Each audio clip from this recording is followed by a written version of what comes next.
Just the back and forth momentum swap. That there's a big rock. Here comes Romero, but a pull counter. There we go. We have a champion, ladies and gentlemen. What's good, everybody? Romero 17 here. Now, to make things clear, this was not a snipe. That's not something I do. I always say that sniping people is relatively lame, and you guys are going to be able to hear me with my dismay when I get into this weight class. Fuck, I really don't want to play this weight class because I already got 2 fights with Sergey Spivak. So I ended up running into Praxis in the heavyweight division, which is not one of my better divisions to play in. I don't want to fight this fight. As you can hear myself say, I don't want to play this weight class. It's not one of my favorite ones. However, I go with the 4-star pick, Mr. Sergey Spivak. Now, Sergey Spivak, you're not going to have a lot of success with him if you're trying to fight striking metal-wise with him, and with good reason. He doesn't have really good health stats. He has decent striking, but not the best striking, so you got to stick sim and as true to how he fights, which is he does a lot of work off the jab. He intercepts when he needs to. When he commits his combinations, he does so, but he utilizes a good amount of trips, double legs, and etc., etc. So here we're going against Mr. Tom Aspinall. Now, again, I have no idea who I'm facing off against, so glove touch, and immediately this person goes for a 4-piece combination, jab, uppercut, lead hook, rear hook, with completely no regard, and then I realize who it is. I'm like, oh, okay, that makes sense. Right, so what I'm going to show you guys is a bit of a defensive masterclass with Sergey Spivak. Now, of course, we are going to have some moments where we do get in danger. We are at a significant striking disadvantage, speed-wise, power-wise, but we're going to show you guys how to make it work. So, if you notice, I'm utilizing a lot of things here where I'm using some preemptive head movement myself. Whenever there's a round strike, I'm either looking to duck or pull the strike, and I'm circling, right? I'm not trying to remain a stationary target in front of a player that's as good as Praxis with somebody like Tom Aspinall. That'd be very, very silly to do so. What I'm mainly looking for is looking for my entries, for my takedowns. There, he overthrows exponentially, and because of that, we're able to get a takedown. Now here, I'm still within what I call the danger zone. When we're in the danger zone, it's where if I mess up in the guard and I put myself at a short-term stamina advantage that's really bad and my opponent goes for a submission, I put myself at risk to getting submitted. So there, doesn't opt to go for a submission, actually opts to go for the get up and stands back up to the feet, which is not a bad idea. Tom Aspinall has some pretty good, pretty elite striking for, an interim champion in the heavyweight division. So with Spivak, what you're not going to do with Sergey Spivak, you're not going to get into some firefights. What you're looking to do is to intercept and get into the clinch. That's super necessary, but you have to be defensively responsible in doing so. And this is right before the patch that dropped today where I streamed. So with this being said, right, notice how I'm landing my shot. If I see the shot's not there or the movement is going through, I'm just going to circle, pick and choose. From here, I'm using a lot of defensive actions to drain away at the stamina, forcing Mr. Praxis here to be extremely inefficient, one of the better strikers in the heavyweight division, although lands pretty good body combination there, but gets met with a beautiful, beautiful turning check hook from Mr. Sergey Spivak. There, I try to input a body teep, don't get it, go for a bail, utilizes a beautiful counter with Tom Aspinall because he has BJJ trips level 3, which gives him access to that double, it was like the overhook trip, yeah, the counter overhook trip, which can be done with R1 circle, R1X. So here we utilize some pretty clean striking with Mr. Spivak. Unable to get a rock, of course, but we are able to get the hit stun with that pull counter. And if you notice, look where the stamina is trending. Now, myself as the grappler, why is this important? Well, with this type of approach, right, especially when he's using a lot of the long-term block-breaking combinations, you see this, right?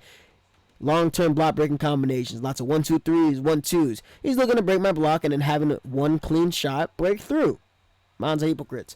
But anywho, it is a realistic thing to do. You're trying to overwhelm your opponent with their guard, and Sergey Spivak does not have the best guard. So this is a decent round in terms of stamina management for myself. I noticed that he's trying to back up and get away, and I'm going to take this opportunity to go ahead and shoot this takedown.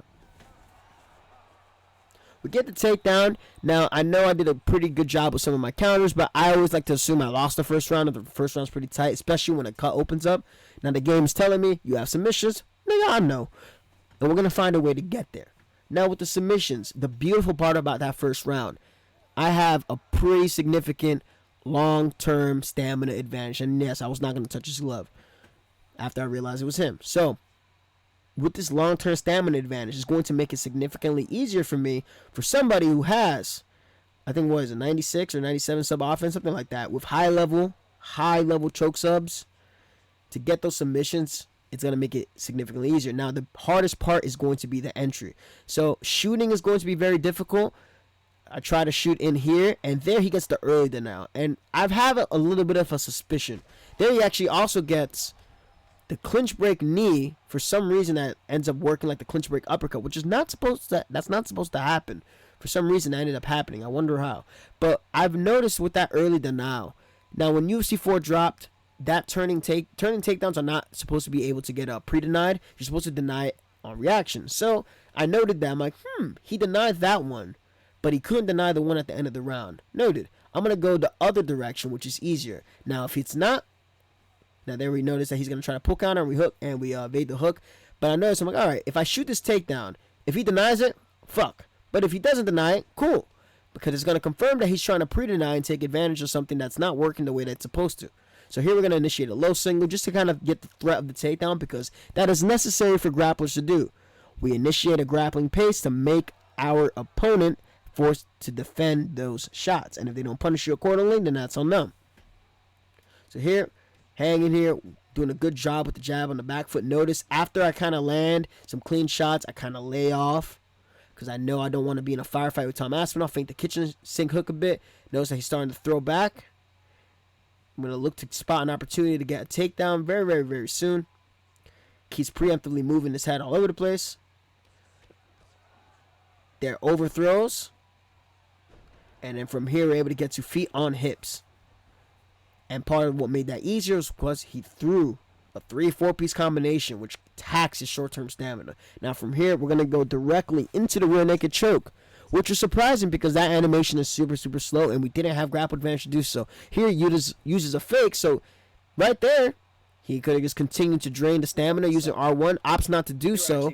Waits a bit. As you can tell, I'm very, very unimpressed. Because from that position, after you initiate the fake and you see the other person's not going for anything, you start to hold R1, and then you can get your free escape from there because you were rewarded with hitting the fake. Something that's been explained. But there, does a really good job with evading the ground and pound elbow. Being that it was the end of the round, and I'm not really concerned about this individual submission offense, I was relatively chilling. So here we pass the guard like butter. We're going to initiate the armbar. I know I'm not going to be able to finish the armbar. I mean, I probably could. But from here, I'm just going to initiate the struggle. And then we're going to pull to the end of the round. Now, in my opinion, it's about 1-1, but it's trending really well in my direction with the 4-star fighter and Sergey Spivak. Because why? Well, I have a massive long-term stamina advantage. We already got close on one submission. It's fucking horrible. And the stamina's cooked. So from here, that theory that I had in round 2, I'm like, well, here's a better time than ever to try and initiate this takedown. There, spots I was going to jab, preemptively moves. Now here, I get this takedown. Part of why I got that takedown, I guarantee you he tried to pre-deny. Now from here, we're going to use the opportunity to go into the dart choke because we went the other side last time. There, he doesn't use the fake. And with that massive stamina lead, unless he tried to race to the north-south, was unable to do so. And with that, the fight is over. So for those of you who actually want to get better at your submission defense and you don't want to be misled by somebody who clearly doesn't know what they're doing or haven't really taken the time to improve on their submission defense, this is where you're going to go. You're going to go to the playlist on my channel, or you're going to type Romero 17 submissions. From there, there's a 25-minute video. You can watch it in parts. I understand not everybody can watch everything in one full video, and that is 100% understandable. Each current submission position is broken down on where to deny, what direction they're going, even with the camera flips, and it's going to help you guys tremendously. Now, I released this early when the game dropped to put everybody on a level playing field, so nobody can have some notion of certain things are being hidden from them. I would never do that to you guys, and that's why I have these tutorials to help you guys out. So if you guys want to be better grapplers on the ground, and you guys actually want to work your submissions and your submission defense, go ahead and watch this video, and you'll be having a fun time. Rare 17, I appreciate y'all. Much love. I'm out of here.